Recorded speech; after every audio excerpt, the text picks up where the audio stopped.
के लिए अपना एयर स्पेस बंद किया तो भारत ने भी पाकिस्तान के लिए अपना एयर स्पेस बंद कर दिया है और अब पाकिस्तान के विमान पूरब में जाने के लिए चीन का चक्कर लगा रहे हैं।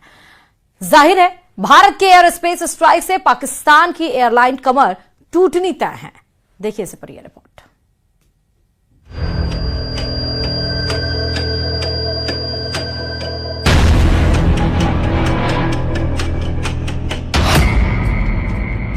पाकिस्तान पर एयर स्पेस स्ट्राइक।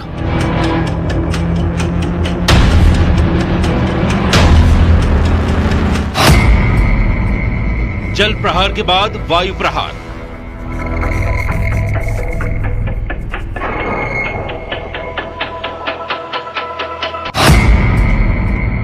एक के बाद एक भारत की स्ट्राइक।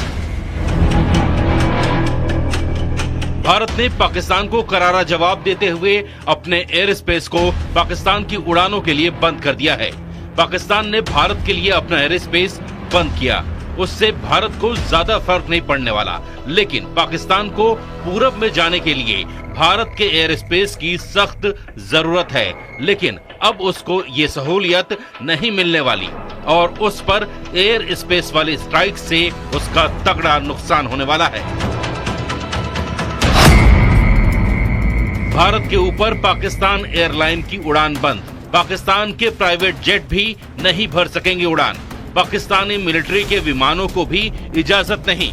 पीआईए के लीज पर लिए विमानों पर भी लगाई गई पाबंदी। पाकिस्तान के लिए भारतीय एयर स्पेस पूरी तरह बंद।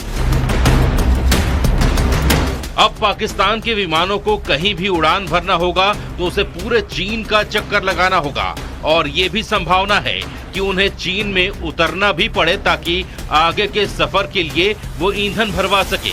जाहिर है भारत ने पाकिस्तान की कमर तोड़ने वाला एक और फैसला लिया है। इसका सबसे बड़ा असर पाकिस्तान इंटरनेशनल एयरलाइंस की कुआलालंपुर जाने वाली 2 रूट्स PK 8945 और PK 8989 पर पड़ा है। पहले ये फ्लाइट्स लाहौर से भारत होते हुए कुआलालंपुर जाती थी, जिससे दूरी कम और वक्त बचता था। लेकिन भारत के एयर स्पेस बंद करने के बाद अब इन्हें चीन होते हुए जाना पड़ रहा है। इस नए रास्ते से 3 घंटे ज्यादा समय लग रहा है। कल से ही ये फ्लाइट्स नए रास्ते पर उड़ान भर रही हैं।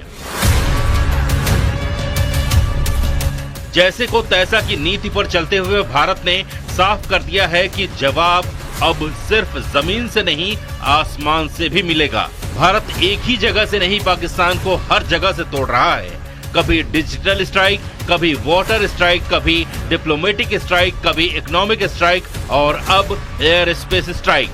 वही पाकिस्तान ने अपना एयर स्पेस बंद करके खुद अपने पैर पर कुल्हाड़ी मारी है और उसे लाखों करोड़ डॉलर की चपत लगने लगी है। पाकिस्तान को भारतीय विमानों से मिलने वाली ओवर फ्लाइट फीस का अब नुकसान उठाना पड़ेगा। एक बोइंग 737 के लिए औसतन $580 और बड़े विमानों के लिए इससे भी ज्यादा फीस पाकिस्तान को मिलती थी।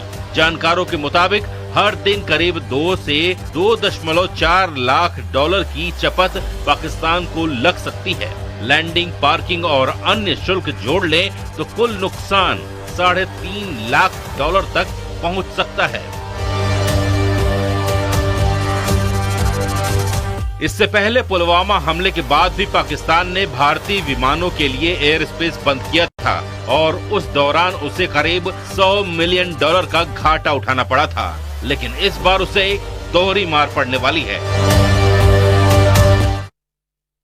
पाकिस्तान के रक्षा मंत्री ख्वाजा मोहम्मद आसिफ के तेवरों में 48 घंटे में जबरदस्त यू-टर्न देखने को मिला।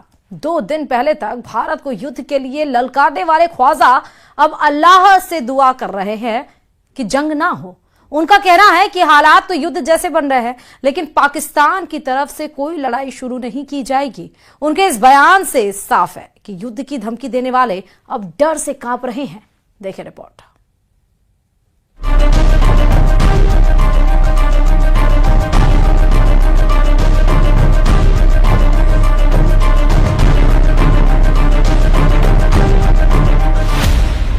पाकिस्तान के जंगबाज मंत्री के बदले सुर।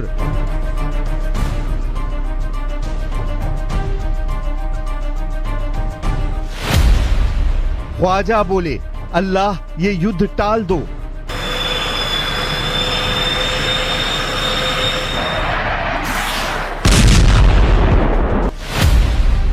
पिटने से पहले पाकिस्तान का सरेंडर।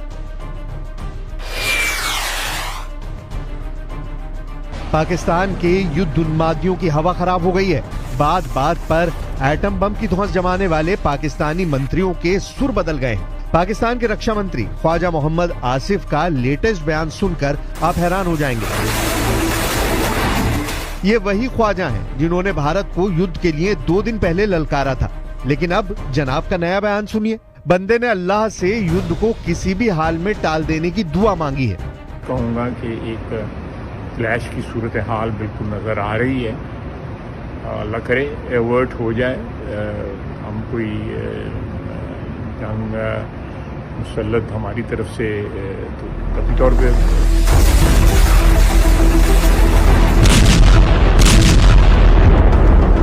अचानक ख्वाजा आसिफ की तबीयत नासाज हुई है या फिर उन्हें हकीकत का अंदाजा हो गया है? कल तक गीदड़ भपकी जमा रहे ख्वाजा के तेवर ढीले क्यों पड़ गए हैं? क्यों बारूदी साजिशों के ख्वाजा घबराए हुए हैं? हकीकत सबके सामने है। पाकिस्तान की आतंक नीति दुनिया जान चुकी है। पहलगाम नरसंहार के मास्टरमाइंड के अड्डे कहां हैं? पहलगाम का टेरर कमांडर कौन है? पहलगाम हमले के सूत्रधारों का एक एक सिरा जुड़ गया है। भारत इन आतंकजीवियों का फैसला कर चुका है। पीएम मोदी पड़ोसी मुल्क में पल रहे आतंकी सरगनाओं के सर्वनाश का ऑर्डर दे चुके हैं। जाहिर है जिन दहशतगर्दों की बदौलत पाकिस्तानी जनरलों की अघोषित सत्ता पाकिस्तान में चल रही है, जब वही नहीं बचेंगे तो कायरो का क्या होगा? वही खौफ अब ख्वाजा जैसे लीडरों को खाए जा रहा है। इसलिए ख्वाजा अल्लाह से जंग टालने के लिए दहाड़े मार रहे हैं।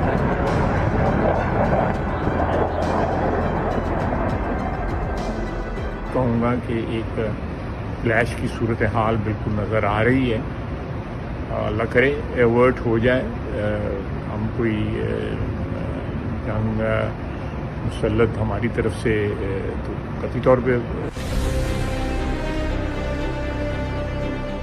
असल में पाकिस्तान कई साल से ढह रहा है। पहलगाम आतंकी वारदात की साजिश रचकर पाकिस्तानी सेना ने बुनियाद की आखिरी ईंट भी हिला दी है। भूख की मारी पाकिस्तानी अवाम हुक्मरानों की बारूदी साजिशों से परेशान है। पाकिस्तानी लोगों में सेना के खिलाफ जबरदस्त गुस्सा है। उन पर भारत के सख्त एक्शन का बढ़ता खतरा पाकिस्तान के लिए प्राणघाती बनता जा रहा है, जिससे बचने के लिए ख्वाजा जैसे तमाम नेता तरह तरह के हथकंडे आजमा रहे हैं। पाकिस्तान के रक्षा मंत्री ने कश्मीर मसले में चीन को चौधराहट का ऑफर भी दे डाला है। पाकिस्तान के रक्षा मंत्री ख्वाजा आसिफ ने कहा है चीन की बड़ी अलग पोजीशन है, कश्मीर का एक हिस्सा उनके पास भी है, तो सारा ये जो कश्मीर का इशू है चीन भी इसमें एक स्टेक होल्डर है। सिंधु नदी चीन से भी होकर आती है, तिब्बत से आती है। पाकिस्तान को चीन ने हमेशा सपोर्ट किया है। शहबाज शरीफ कैबिनेट के जितने मिनिस्टर हैं उतनी तरह की बातें हैं। रेल मंत्री एटमी युद्ध की धौंस जमाता है। सूचना प्रसारण मंत्री तारण भारत के हमले के घंटे गिनाता है। वहीं रक्षा मंत्री युद्ध टाल देने की दुहाई दे रहा है। लेकिन अब जो भी तय होना है वो भारत करेगा। पाकिस्तान का वक्त खत्म हो चुका है। फैसला सख्त है। नतीजे ऐसे होंगे जिसे पाकिस्तान की कई पीढ़ियां